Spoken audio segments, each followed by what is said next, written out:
Aloha everybody, welcome to another RuneScape news coverage video. For this video we can talk about the nerf to the player-owned farm, which we can expect coming this Monday. So without any further ado, let's jump right into the video. Let's go. Jagex is the illest. What you talking about, Willis?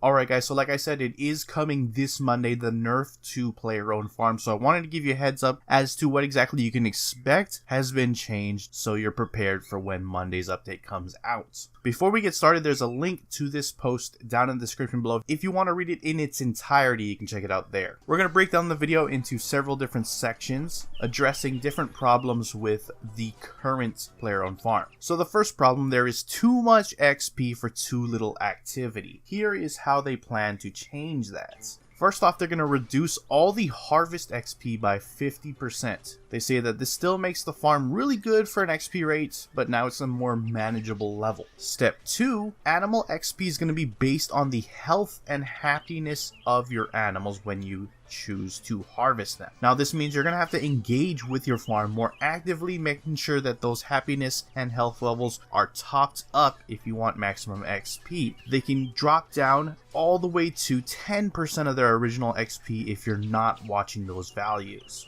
And step 3, the harvest XP can now be boosted by items and bonus XP. This will mean you can now use any XP boosting rewards or devices when you're harvesting, and it'll work with the player-owned farm. This does not include double XP weekends, so it's important to note that, but it means if you're going for any efficiency, you can see an increase in the base XP somewhere near pre-nerf values if you have bonus XP, etc. That said, let's move on to the next problem. There are too many animals in the game, reducing their value. Player-owned farm was intended to be a moneymaker for efficient skillers, but with some mechanics it made it unintentional that animals were flooding into the game. So here's what they plan on doing. First one, reduce breeding outside of the pens. Originally, their plan was to massively reduce the chance of breeding and to increase the time it takes for animals to breed in non-breeding pens, but they felt it was a little too much. So what they're going with is, animals in the small pen will take 1.5 times as long to breed as animals in the breeding pen, medium pen animals will take twice as long, and large pen animals will take 3 times as long to breed as animals in the breeding pen.